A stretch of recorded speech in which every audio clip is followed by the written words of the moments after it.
Hey guys, welcome back to my channel. मनसुंदर की जूही को तो आज हर कोई जानता है, जिन्होंने जूही के अनोखे अंदाज से दर्शकों के दिल में एक खास जगह बनाई। लेकिन क्या आप सिमरन तोमर की रियल जर्नी के बारे में जानते हैं या नहीं? अगर आपका जवाब हाँ है तो हमें कमेंट बॉक्स में यस लिखकर जरूर बताएं, और अगर आपका जवाब ना है तो आप इस वीडियो को एंड तक जरूर देखें, क्योंकि आपको इस वीडियो में सिमरन तोमर से जुड़ी हर बातें जानने को मिलेंगी कि उन्होंने अपने एक्टिंग करियर की शुरुआत कब और कैसे की, और पहली बार में ही लीड रोल प्ले करने के बाद भी उन्हें किसी भी टीवी सीरियल में काम क्यों नहीं मिला। और लास्ट में ये भी जानेंगे कि उन्होंने मन अति सुंदर शो में लीड रोल मिलने के बावजूद भी उन्होंने उस शो के लिए मना क्यों किया। तो गाइस, जानने के लिए वीडियो के एंड तक जरूर बने रहें। सिमरन तोमर देहरादून उत्तराखंड की रहने वाली हैं और उनकी ये जन्मभूमि भी है। लेकिन जब वो छोटी थी तो उनकी फैमिली दिल्ली में शिफ्ट हो गई और दिल्ली में ही उनकी अपब्रिंगिंग हुई और साथ ही उनकी स्कूलिंग भी कंप्लीट हुई। और फिर उन्होंने दिल्ली के ही गार्गी कॉलेज से ग्रेजुएशन कंप्लीट की। सिमरन बताती हैं कि जब वो मात्र 5 साल की थी तो उनके स्कूल में एक पोइट्री कंपटीशन हुआ था और उसमें उन्होंने पार्टिसिपेट किया था, क्योंकि सिमरन को कविताएं लिखना काफी पसंद है। जिसके बाद उनके अंदर एक्टिंग का कीड़ा डेवलप हो गया और उन्हें एक्टिंग करने का शौक चढ़ गया था।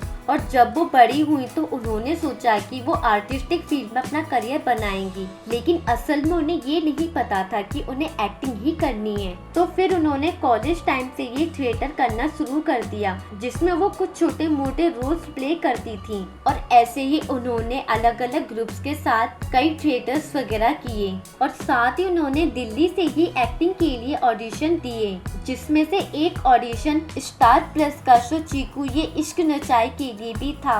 जिसके बाद उन्हें उस शो के मॉक शूट के लिए कॉल आया और फिर वो मॉक शूट के लिए मुंबई चली जाती हैं और उस दौरान उनका मॉक शूट होता है, जिसके बाद उन्हें चीकू के रोल के लिए सेलेक्ट कर लिया जाता है। जिस दौरान उन्हें साल 2022 में स्टार प्लस का शो चीकू ये इश्क नचाए में चीकू का मेन लीड रोल प्ले करने का मौका मिला। सिमरन ने कम समय में इस शो से काफी अच्छी पॉपुलैरिटी हासिल की और उन्हें चीकू के रोल में काफी पसंद भी किया गया और साथ ही उन्होंने इस शो से टीवी डेब्यू भी किया। लेकिन ये शो लो टीआरपी की वजह से जल्द ही बंद हो गया। और मेन बात तो ये भी है कि सिमरन को इस शो के बाद कोई और शो नहीं मिला। सिमरन बताती हैं कि जब उन्होंने चीकू शो किया था तो वो थोड़ी चबी थी और टीवी एक्ट्रेस के स्टैंडर्ड को मैच नहीं कर पा रही थी, लेकिन उन्हें थोड़ा चबी होने की वजह से चीकू का वो रोल मिला, क्योंकि चीकू शो बॉडी शेविंग पर ही बेस्ड था, तो इससे मेकर्स को कोई प्रॉब्लम नहीं थी।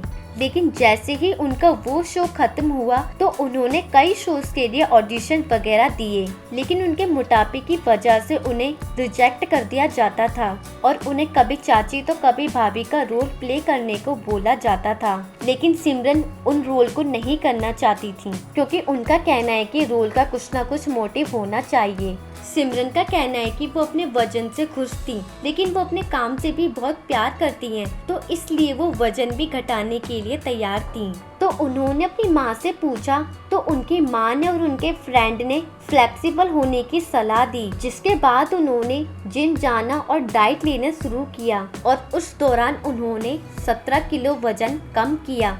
जिसके बाद उन्हें कुछ टीवी सीरियल में काम करने का मौका मिला, जैसे कि मीत बदलेगी दुनिया की रीत में जलेबी, जिसमें वो कभी पॉजिटिव तो कभी नेगेटिव होती हैं।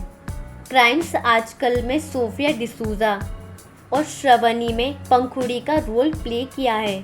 और फिर वो साल 2023 से 2025 तक दंगल टीवी का पॉपुलर शो मनसुंदर में जूही के पैरेलल लीड रोल में नजर आईं और इस शो से भी उन्हें अच्छी खासी सफलता मिली और साथ ही उन्होंने जूही के अनोखे अंदाज से दर्शकों के दिल में एक खास जगह बनाई। तो गाइस, आपको ये शो कैसा लगता है हमें कमेंट बॉक्स में जरूर बताएं और ये भी बताएं कि आपको जूही और समर की जोड़ी कैसी लगती है।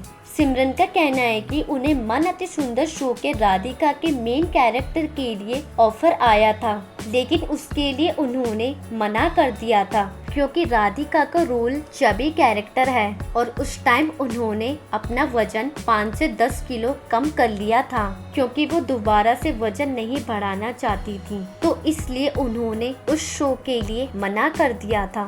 तो गाइस, आपको सिमरन तोमर की ये स्टोरी कैसी लगी हमें कमेंट बॉक्स में जरूर बताएं और ये भी बताएं कि आपको रूही और जूही की सिस्टर बॉन्डिंग कैसी लगती है।